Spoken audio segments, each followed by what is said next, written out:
Hər kəs üçün yaşayış yerləri, təhlükəsiz və dayanıqlı şəhərlər və yaşayış məskənləri mövzusu adı altında keçirilən VUF 13 minlərlə iştirakçını, o cümlədən dövlət və hökumət başçılarına, nazirləri, merləri, biznes nümayəndələrini, akademik idarələri və vətəndaş cəmiyyəti təmsilçilərini bir araya gətirir. Bu böyük tədbir ölkəmizin artan nüfuzunun göstəricisidir. Naxçıvan televiziyası da bu mühüm beynəlxalq tədbirdə uğurla təmsil olunur. Elə hal-hazırda əməkdaşımız Rahim Əkramoğlu da bizimlə birbaşa canlı bağlantıdadır. Ətraflı məlumatları Rahim səndən alaq, söz səndədir.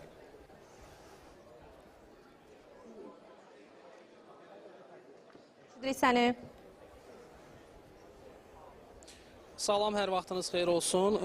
Songül və hörmətli tamaşaçılarımız, hər birinizi VUF 13-ün ikinci günündən salamlayırıq və başda keçirilən 13-cü Ümumdünya Şəhərsalma Forumu artıq dünəndən etibarən öz işinə başlayıb və qeyd etdiyimiz kimi, əvvəlki efirlərimizdə də vurğuladığımız kimi dünən rəsmi açılış mərasimi oldu və BMT, eləcə də Azərbaycan bayrağı qaldırıldı. Bu da simvolik olaraq açılış mərasiminə aid idi və onun ardınca müxtəlif tədbirlər həyata keçirildi və dünən üçün forum belə deyək ki, müxtəlif tədbirlərlə yadda qaldı. Eləcə də bugün forum üçün xüsusi tədbirlər həyata keçirildi və Expo mərkəzin açılış mərasimi oldu və biz əvvəlki efirimizdə oradan da canlı bağlantılar təqdim etdik və qeyd eləmək lazımdır ki, dünyanın müxtəlif ölkələrindən gələn nümayəndələr, ekspertlər, eləcə də beynəlxalq təşkilatların təmsilçiləri şəhərlərin gələcəyi ilə bağlı fikir mübadilələri həyata keçirdilər və sessiyalarda xüsusilə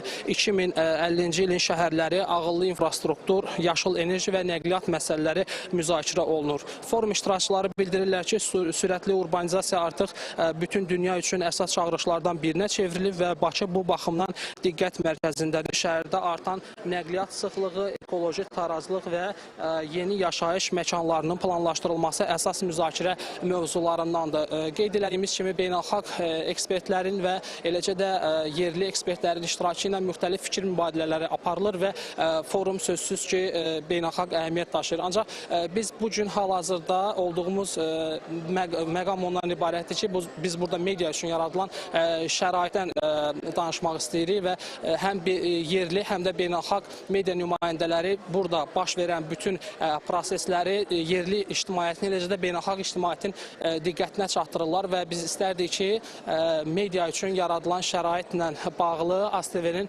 əməkdaşı Almaz Mahmud məlumat versin. Almaz xanım, xoş gördük sizi və Bakı bildiyimiz kimi beynəlxalq tədbirlərin həyata keçirilməsində biz beynəlxalq təcrübələrdən yararlanaraq bugün buradakı prosesləri işıqlandırırıq. Sizin diqqətinizi əsasən hansı məqamlar cəlb elədi və bugün burada nə baş verir, məqsədimiz, amalımız barədə istərdik siz də qısaca fikirlərinizi bildirəsiniz. Təşəkkür edirəm müsahibə üçün və ilk olaraq mən bütün həmkarlarımı, ölkəmizi təbrik edirəm. Çünki Azərbaycan ikinci dəfə böyük beynəlxalq bir tədbirə ev sahibliyi edir və burada sözsüz ki, bir mənalı şəkildə jurnalistlərin, medianın rolu əvəzsizdir.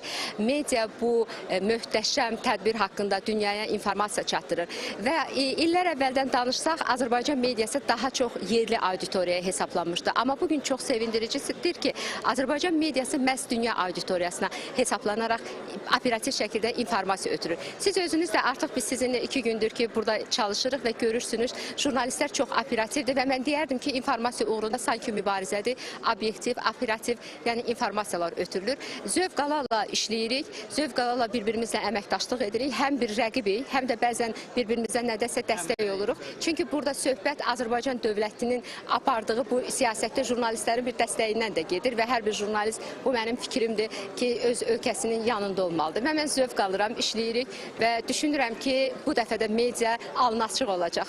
Təşəkkür edirik Almaz xanım. Minnətdarıq biz də sizə peşəkar fəaliyyətinizdə uğurlar arzulayırıq. İstərdik ki, biz buradakı mənzərəni də göstərək.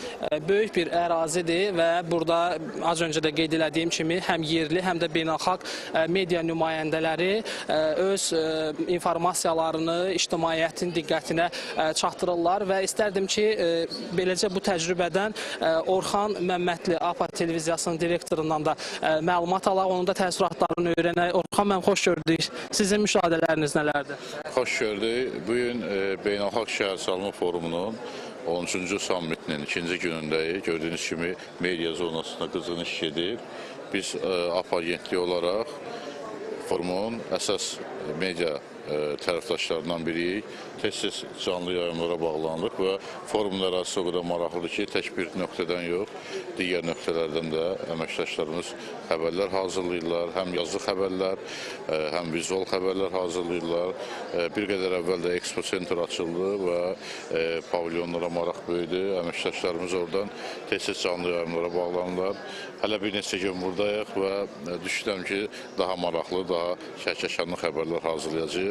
Hamımıza uğurlu olsun, ölkəmizə xeyirli olsun. Çox sağ olun, minnətdarıq. Bəli, Songül, biz VUF 13 çərçivəsində keçirilən tədbirlərlə bağlı ən son yenilikləri sizlərə təqdim etməyə çalışırıq.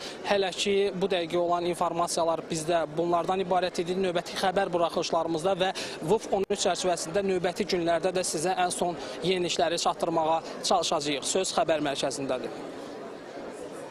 Ətraflı məlumata görə əməkdaşımız Rahimə təşəkkür edirik. Forum çərçivəsində baş verən yenilikləri növbəti xəbər buraxılışlarında diqqətinizə çatdıracağıq.